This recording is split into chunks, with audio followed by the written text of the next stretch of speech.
ایک راستہ آپ چنا کن یا چنی یا اس راستے پر چلیں یا اس پر. ایک راستہ تو یہ ہے جو مغرب ہمیں دکھا رہا ہے. میں اس کے 10 نکات آپ کے سامنے بیان کروں گا، لیکن یہ نوٹ کر لیجیے یہ سارے ایک دم نہیں آ رہے، ایک ایک کر کے آئیں گے. لیکن یہ کہ جیسے ہوتا ہے آپ کسی سڑک پر جا رہے ہیں، حیدرآباد سپر ہائی وے پر چلے ہیں، تو پھر یہ معلوم ہوگا کچھ دیر کے بعد کہ اب حیدرآباد جو ہے 100 میل ہے، اب 90 میل ہے، اب 80 میل، 100 میل آتے چلے جائیں گے. اسی طرح یہ 10 نکات 1 2 3 4 کر کے اگر ہم نے یہی چوائس ہوا ہمارا اسی راستے پر جس پر کہ مغرب ہمیں چلانا چاہتا ہے، جس پر کہ کلنٹن صاحب کہہ گئے کہ اگر یہ راستہ اختیار کرو گے تو ہم تمہارا ساتھ دیں گے، مدد کریں گے، وی شل واک ود یو، تمہارے ساتھ قدم بقدم چلیں گے، ہماری سرپرستی تمہیں حاصل رہے گی اگر کرو گے. تو وہ کیا ہے؟ نمبر 1، پاکستان اپنے جینیسس اور نظریاتی تشخص کو بھول جائے، بس ایک نیشن سٹیٹ. اللہ اللہ خیر صلی اللہ. کیا اسلام تھا، کس لیے بنا تھا، اور کیا اسلام کی نشأت ثانیہ، اور کیا اسلام کے چہرے کے بدنما داغ دھو کر صحیح اسلام کا نقشہ دنیا کو دکھانا. Just forget about these things. اپنے اسلام کو اب قصہ ماضی سمجھو، گزر گیا وہ دور. اور اسی کے حوالے سے چاہے ابھی مطالبہ نہیں آیا ہے، ابھی مطالبہ صرف ایک آیا ہوا ہے ہمیشہ سے، اس کی طرف ہم نے پیشرفت شروع کر دی. قانون توہین رسالت جو ہے یہ مغرب کو ہضم نہیں ہوا. ان کا تو لبرلزم یہ ہے نا، وہ کہتے ہیں دیکھو ہم عیسائی ہیں، ہم جیسس کو خدا کا بیٹا کہتے ہیں، لیکن یہ یہودی اسے باسٹرڈ کہتے ہیں، حرام زادہ کہتے ہیں معاذ اللہ، لیکن ہم نے تو کوئی روک ٹوک نہیں لگائی. کہ تم نے کیا تماشا بنا دیا ہے کہ رسول کی اہانت ہو جائے تو کیپٹل پنشمنٹ، پھانسی کی سزا دے دو گے. پوپ صاحب اس کے خلاف بولے، صدر کلنٹن اس کے خلاف بولے، پوری عیسائی ورلڈ کے اندر طوفان آیا. یہ کڑوا جو ہے گھونٹ وہ ویسٹ لینے کو تیار نہیں، لبرلزم کے خلاف ہے. سلمان رشدی نے اگر کچھ کہہ دیا تو آپ کیوں اتنے ناراض ہوتے ہیں؟ لبرلزم کا تقاضا ہے، برداشت کریں. آپ جواب دے سکتے تو دیں، آپ کو کوئی روکتا نہیں ہے. لیکن یہ ہے کہ یہ ہے ان کا معاملہ. اور اس کے بعد جو قدم آئے گا وہ یہ ہے کہ اپنے دستور سے قادیانیوں کو غیر مسلم اقلیت قرار دینے والی شق جو ہے کو ختم کرو. گویا کہ نظریاتی تشخص پاکستان کا ختم کیا جائے. یہ جو ہے فنڈامنٹلزم، اس کو اب مغرب کسی درجے میں بھی گوارا کرنے کے لیے، اس کی پذیرائی کے لیے تیار نہیں. ہو گیا، انف از انف. تم نے افغان جہاد میں جو کر لیا ٹھیک ہے، ہم نے بھی اس سے جو ہے غزے بسر کیا تھا، لیکن اب بات نہیں، اب بات ختم ہو گئی. نمبر 2، بھارت کے سامنے سر جھکا دو. اپنے دماغ میں کوئی خناس ہے برابری کا تو نکال کے پار کرو. اب تم برابر نہیں ہو. پریگمیٹزم کو سامنے رکھو، ریئلزم کو سامنے رکھو. کہاں تم کہاں بھارت. اس کے سامنے سر جھکاؤ اور زیادہ سے زیادہ 10 گنا نیپال بن جاؤ. نیپال علیحدہ ملک ہے نا، وہاں کوئی بادشاہ صاحب بھی بیٹھے ہوئے ہیں، ان کی بھی کوئی انتخابات ہوتے ہیں، الیکشن ہوتا ہے، کوئی وزیر اعظم بھی ہوتا ہے، لیکن ہے کیا؟ وہ بھارت کا تو پھیلی. تمہارا رقبہ بڑا ہے 10 گنا. اس وقت جو مشرقی پاکستان ہے وہ بھی کوئی 5 گنا نیپال بنا ہوا ہے، 4 گنا ہوگا بس. ورنہ ہر معاملے کے اندر جیسے ہمارے ہاں IMF اور ورلڈ بینک کے لوگ بیٹھے ہوتے ہیں، وہ پالیسیز ڈکلیئر کرواتے ہیں، اسی طرح وہاں پر ہر جگہ ہندوستانی لوگ بیٹھے ہوئے اور وہ طے کرواتے ہیں. اس لیے کہ یہ حکومت جو ہے ظاہر بات ہے کہ یہ مجیب کی بیٹی کی حکومت ہے، لہذا اس کا نتیجہ جو نکلنا چاہیے وہ ہے اس وقت. تو تم بھی بس اب عقل کے ناخن لو اور اپنی یہ برابری بھارت کے ساتھ جو خناس تمہارے دماغ میں ہے اسے نکال کے تم نکال دو اس کانٹے کو. نمبر 3، کشمیر کو بھول جاؤ، فرگیٹ اباؤٹ کشمیر. بلکہ اب تو اگر بھارت لائن آف کنٹرول کو مستقل سرحد مان لے تو بہت غنیمت سمجھنا. ہم وہاں انہی کا ایک کارندہ جو ہے کہہ گیا ہے اگر بھارت نے حملہ کیا تو ہم مدد کو نہیں آئیں گے. صاحب کہہ کے گئے. ویسے پہلے بھی وہ کبھی مدد کو نہیں آئے، نہ 65 میں آئے نہ 71 میں آئے. 71 میں خیر اس درجے میں آئے تھے کہ نکسن نے باقاعدہ ہاٹ لائن کے اوپر کوسنجن سے کہا تھا کہ اب یہ جنگ ختم ہونی چاہیے. مغربی پاکستان کے بچ جانے میں اس وقت امریکہ کا دخل ہے، اس کو ہمیں تسلیم کرنا چاہیے، ورنہ ہمارے ڈیفنسز جو ہیں ختم ہو چکے. لیکن یہ ہے کہ بہرحال کوئی پازیٹیو امداد جو ہے وہ امریکہ نے نہ 65 میں کی نہ 71 میں. اب انہوں نے بربلا کہہ دیا ہے کہ اگر بھارت نے حملہ کیا تو ہم چھڑانے نہیں آئیں گے، ہم کو مدد کے لیے نہیں آئیں گے. لہذا کشمیر کے مسئلے کو بھول جاؤ. تمہیں اپنی کشمیر کے بھی لالے پڑ جانے چاہیے، اور اگر بھارت مان لے لائن آف کنٹرول کو مستقل سرحد تو اسے بہت بڑی کامیابی سمجھو. نمبر 4، جہادی تحریکوں پر پابندی لگا. They have outlived their utility. اب ان کا جو مسئلہ تھا وہ ہو چکا. ہم نے جو بھی شکست دینی تھی روس کو وہ دے دی، روس کا کیا پانچا ہو گیا. اب ان کی کوئی ضرورت نہیں ہے، ان کے اوپر پابندیاں لگاؤ. یہ بہت خوفناک قسم کے لوگ ہیں، جہادی. نمبر 5، اسلامک فنڈامنٹلزم کو بھی کرب کرو. انسانی حقوق کی راگنی اور راگ جو ہے بڑے سے بڑے پیمانے کے اوپر علاقہ شروع کر دو. چنانچہ ہیومن ڈگنیٹی اور ہیومن رائٹس کی کانفرنس ہمارے ہاں ہو گئی ہے بہت بڑے پیمانے پر. وہ آپ نے دیکھ لیا. اس میں خلا کے قوانین کو بھی جو ہے ایسا بنایا جائے کہ عورت آسانی سے خلا لے سکے. وراثت میں خیر خدا کا شکر ہے ابھی صرف یہ کہا گیا ہے جو اسلام نے حصہ دیا ہے وہ ضرور دیا جائے، اس کی تو ہم بھی تائید کریں گے. لیکن آگے چل کر یہ معاملہ جو ہونا ہے بیجنگ +5 کانفرنس کا ایجنڈا جب آ جائے گا وہ تو برابر کا معاملہ ہے.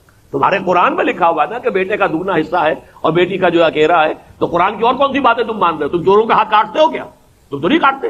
تو ختم کرو اس کو بھی. تم نے یہ جو مرد اور عورت کے درمیان ایکویلٹی لے کر رکھی ہوئی ہے اس کو ختم کرو. اپنی منڈی کھول دو بھارت کے مال کے لیے. طالبان سے اپنے آپ کو ڈسٹنس کرو، دور ہو جاؤ، ان سے تعلق مت رکھو. ان کا جو گھیراؤ ہم کرنا چاہ رہے ہیں، ان کے خلاف جو سینکشنز ہیں ان میں ہمارا ساتھ تعاون کرو، مدد کرو. اور خاص طور پر اسامہ ابن لادن کی گرفتاری میں ہمارا ذریعہ بنو.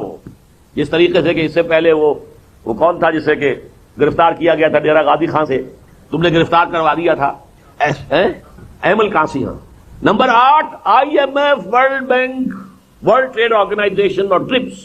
یہ ٹرپس کا نیا معاہدہ ہے، شاید بہت سے حضرات کو معلوم ہی نہ ہو.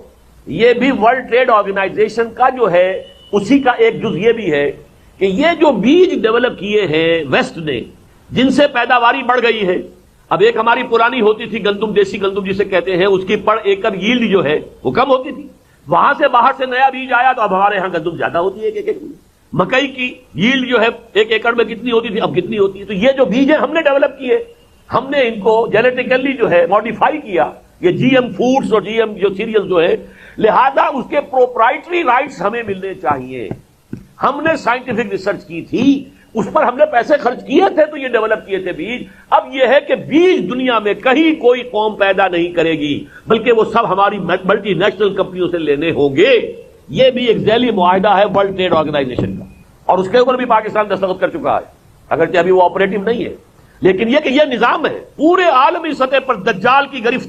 World bank, IMF، world trade organisation, جس کا رد عمل امریکہ میں ظاہر ہو رہا ہے.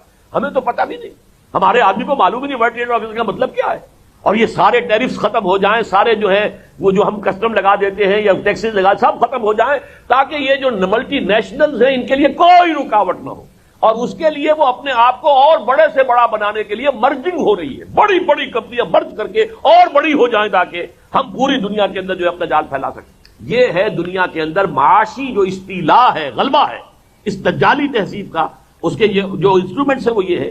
لہذا اس کے نتیجے میں جو بھی اس کے آپ سامنے سر جھکاؤ اور تہذیبی طور پر مغربی تہذیب، مغربی ویلیوز، یہ ڈش اینٹینا، یہ پورا جو ایک تہذیبی خوراک دی جا رہی ہے. اور اب یہ کہ جو ویمن 2000 ہونے والی ہے کانفرنس، اس کے ایجنڈے پر عمل کرو. پرمسو ہیڈونزم کی ہماری جو تہذیب ہے اس کو اختیار کرو. اور 10ویں اور آخری بٹ ناٹ دی لیسٹ، جو بھی ہم نے تھوڑی سی چشم پوشی کی تھی، تم نے ایٹم بم بنا لیا ہے، دھماکہ بھی کر لیا، اسے رول بیک کرو، فریز کرو، بلکہ ختم کرو. CTBT پر تو فوراً دستخط کرو، پھر NPT اور سب کے لیے تیار ہو جاؤ. اور یہ ہم تمہارے ہاتھ میں نہیں دیکھ سکتے.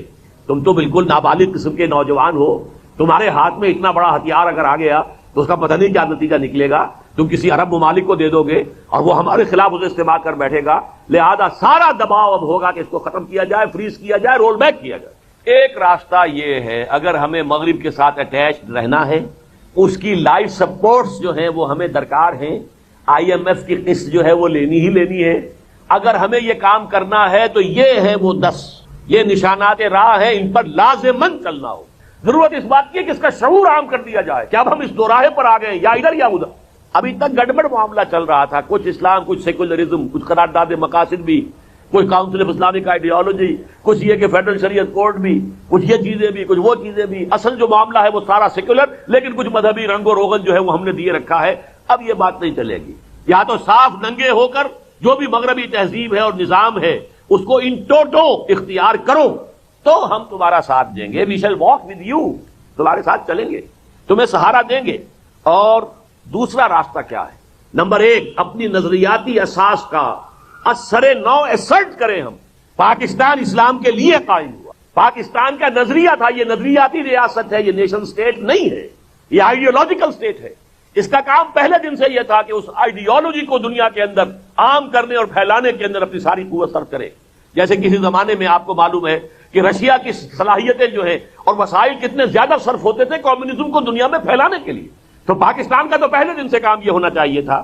لیکن اب جب کہ BBC کہہ رہا ہے کہ امریکہ نے پاکستان کو دھوپ میں کھڑا کر دیا ہے، اب اسے اپنا سایہ خود بنانا ہوگا، تو ٹھیک ہے، تو نے اچھا کیا، دوست سہارا نہ دیا.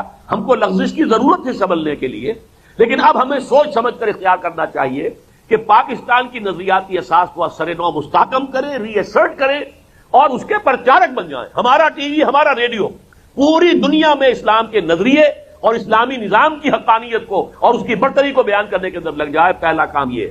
دوسرا، شریعت کی عملی تنفیذ. جو اس کے لیے انسٹرومنٹ بن گئے ہیں، جو ادارے بن گئے ہیں، وہ ٹھیک ہے. فیڈرل شریعت کورٹ میں ججوں کی تعداد بڑھاؤ، عالم جج بڑھاؤ، پھر ان کا سٹیٹس جو ہے وہ جو ہائی کورٹ اور سپریم کورٹ کے ججز کے برابر ان کا سٹیٹس کرو، تاکہ تیزی کے ساتھ، اور جو اس کے اوپر ہتھکڑیاں پہنا دی تھی ضیاء الحق نے اور بیڑی ڈال دی تھی، وہ سب ہٹا دو. اگر دستور پاکستان میں کچھ ہے خلاف اسلام ہے تو وہ بھی نکلنی چاہیے. اگر جو بھی جوڈیشل پروسیجرل لاز ہیں، ضابطۂ دیوانی، ضابطۂ فوجداری، اس میں اگر کوئی خلاف اسلام چاہے اسے نکلنا چاہیے. اسلام کے قانون شہادت کو نافذ ہونا چاہیے، اسلامی تعزیرات کو نافذ ہونا چاہیے. اور اس میں اس حد تک کہ قانون جو ہے اس کی اسلام کے اندر مرتد کی سزا قتل ہے. ہم نے آدھا کام کیا، قادیانیوں کو غیر مسلم قرار دے دیا، لیکن ارتداد کی سزا نافذ نہیں کی.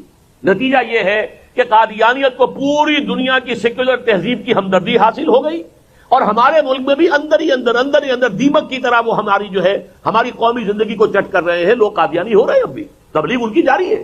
اس لیے کہ اصل قتل تو یہ ہے کہ اگر کوئی شخص غیر مسلم ہو جاتا ہے مسلمان ریاست کے اندر تو اس کو قتل کر دیا جائے گا. ارتداد کی سزا قتل ہے. پوچھ لیجیے، مجمع علیہ، تمام علماء کی رائے، تمام ہمارے فقہوں کے اندر یہ رائے ہے. لہذا ہم اس کو نافذ کریں تاکہ یہ قادیانیت کا فتنہ ختم ہو. بلکہ یہ سمجھیے اسی سے ایک دوسرا فتنہ جو پروان چڑھ رہا ہے پاکستان میں، عیسائیت کو فروغ ہو رہا ہے جس تیزی کے ساتھ ہو رہا ہے. اسلامی ریاست میں کسی اور مذہب کی تبلیغ کی اجازت نہیں ہوتی. ہاں، جو غیر مسلم ہو اسلامی ریاست میں وہ اپنی آئندہ نسل کو اپنا مذہب پڑھا سکتے ہیں. اگر ہندو یہاں ہے وہ اپنے بیٹوں کو، اپنی بیٹیوں کو ہندو مذہب کی تعلیم دے، تلقین کرے. اپنے مدرسے کھول لیں، ہندو مرد، ہندو عورتیں، ہندو بچیاں، ہندو لڑکے پڑھیں، وہاں انہیں پڑھائیں، اپنی جو بھی پڑھائیں کتاب انہیں حق حاصل ہے. عیسائی ہیں وہ مدرسے کھولیں. کسی مسلمان بچے کو داخل نہیں کر سکتے اس میں. آپ کو معلوم ہے سعودی عرب میں کوئی مشن نہیں ہے، کوئی مشن نہیں، اس لیے کہ اسلام اجازت نہیں دیتا. اسلام نظریاتی ریاست ہے. یہ جو مذہب بدلنا ہے، یہ مغربی تہذیب میں تو ایسے جیسے آپ نے لباس بدل لیا مذہب بدل لیا. کیا فرق واقع ہوا؟ آپ نے لباس بدل لیا تھا، مذہب بدل لیا. اس سے کوئی قانونی دستوری کو مسئلہ آتا ہی نہیں. چاہے آپ مسلمان ہیں، ہندو ہیں، سکھ ہیں، پارسی ہیں، عیسائی ہیں، اگر آپ کو امریکن نیشنلٹی ملی ہوئی ہے تو you are an American national. پہلے آپ مسلمان تھے تب بھی آپ امریکن نیشنل تھے، اب آپ ہندو ہو گئے تب بھی اب آپ امریکن نیشنل ہیں. آپ کے پولیٹیکل اور کانسٹیٹیوشنل سٹیٹس میں کوئی فرق واقع نہیں ہوتا. اسلام میں تو ایسا نہیں ہے. اسلام کی تو آئیڈیالوجیکل سٹیٹ ہے. اسلام اپنی آئیڈیالوجی کو اسلامی ریاست جو ہے تحفظ دیتی ہے. جسٹس تنزیل الرحمان صاحب جو ہمارے ہاں کے ریٹائرڈ ججز میں سے ہیں، ان کی بھی ایک کتاب اس موضوع پر موجود ہے، اور ابھی حال ہی میں کل میری ان سے گفتگو ہوئی ہے. انہوں نے کہا کہ آپ اس کتاب کو دوبارہ شائع کریں. انشاءاللہ میں شائع کروں گا کہ یہ چیزیں یہ ہمارے ہاں، کیونکہ اسلام کا نام ہم نے لیا، اسلام کی طرف بڑھے تو نہیں. اور آپ کو معلوم ہے اس وقت انڈونیشیا کس قدر کرائسس کے ساتھ دوچار ہے. یہ سارا انہی مشنریز کا، عیسائی مشنریز کا کیا دھرا ہے کہ تیمور 2 حصوں میں تقسیم ہو گیا. ایسٹ تیمور کے اندر رومن کیتھولک حکومت قائم ہو گئی.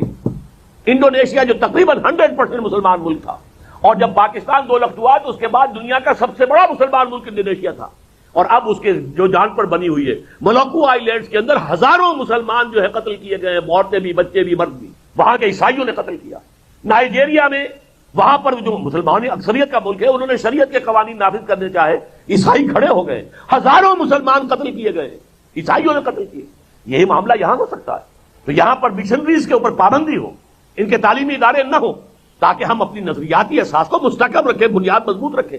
امپیکٹ ایک رسالہ ہے جو لندن سے نکلتا ہے، اس کی کور سٹوری پچھلے دنوں آئی تھی، چپنگ انڈونیشیا فرام دی ایجز. جیسے آپ اس میز کا ایک ٹکڑا یہاں سے کاٹ دیں، ایک ٹکڑا یہاں سے کاٹ دیں، تو انڈونیشیا کو اس وقت کرسچینٹی جو ہے، عیسائی جو یہ مشنریز کے کام کا جو نتیجہ اب نکل رہا ہے، وہ انڈونیشیا کے ٹکڑے کر رہے ہیں. ادھر سے کاٹ دیا، ادھر سے کاٹ دیا، ادھر سے کاٹ دیا، ادھر سے کاٹ دیا. Chipping Indonesia from the edges. Number 3، سود اور جوئے کا مکمل خاتمہ پہلے دن سے. یہ کرنا چاہیے، یہ امپلیمنٹیشن ہو لازماً. اور اس معاملے میں غور سے سنیے، ہمیں یہ اعلان کرنا چاہیے کہ IMF، ورلڈ بینک، کوئی ہو، ADB ہو، کوئی ایشین ڈیولپمنٹ، ہم کسی کو سود نہیں دیں گے.